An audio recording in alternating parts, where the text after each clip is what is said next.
happens here in the Madera Vineyard is that you have thousands of unskilled, untrained volunteers who miraculously finish a job here, and we're able to send hundreds of tons of raisins to go to help feed the poor and needy all over the world, both in our welfare system and in humanitarian relief.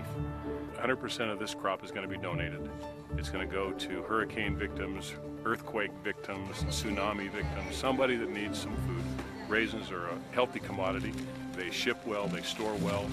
I'm the only paid employee here. Everybody else that comes here is volunteers. In the end of August, we come out and harvest 80 acres of grapes, and we lay them down on the ground and dry them. We also prune the vineyard. We come out and do suckering, and then actually pick them up and put them in tractors. This is fourth generation that's been out here. Our family's been out harvesting since 1964. I love being able to come out to the vineyard. Every single time you come around, it's like, oh man, the vineyard's around again. But you know what? It always is a great experience. Christ taught, do unto others as we'd have them do unto us. And if I was in a situation where if I needed help and I couldn't provide for myself, I'd definitely appreciate the help. For the Kellogg family, this has been a long-standing tradition. Ever since I was 8 years old, my father started bringing me out, and I want to continue that with my children. My 7-year-old, it's her first year out here, and she's doing great. The buckets get a little heavy for her, but she's just happy to be here and she's loving it. Good job. Most people who come here realize and recognize that they're serving their brothers and sisters around the world. In Matthew 25, it tells us that when you've done it unto one of the least of your brethren, you've done it unto me. And so, very literally, if we are doing this work to help somebody, it's as if we were doing it for the Savior himself. That's what he taught us. I can't believe people actually get up at 6 o'clock in the morning to come and get really, really dirty, but it's such a great feeling to be all serving together.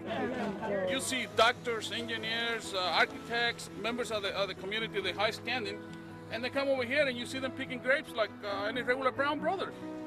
I grew up thinking that you take what you want, you don't give back anything that you don't take. Seeing people like this, it changed my life. The church has its welfare system set up so that we grow raisins here.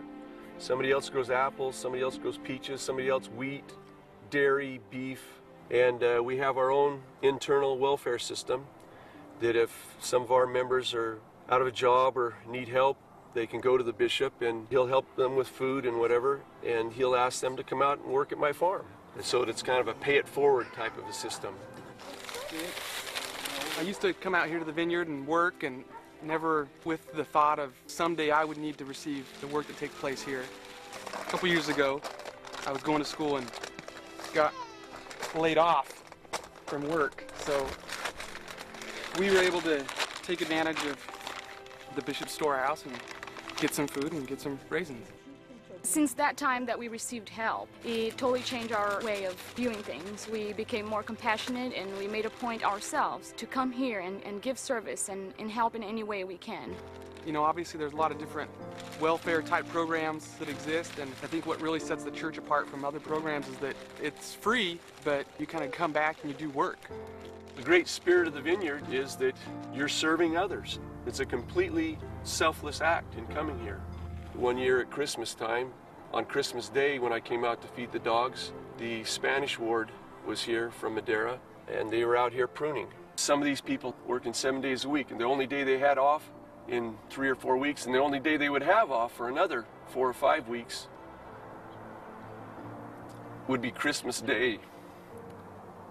And yet they came out because they had an assignment at the vineyard.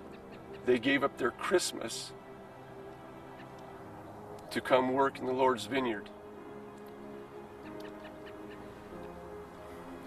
And in talking with them, they said it was their gift to the Christ child, El Niño, to come and serve him on his day, on his holy day of Christmas. And that, to me, about more than anything else, encapsulates what this vineyard is all about and the spirit of people who come here.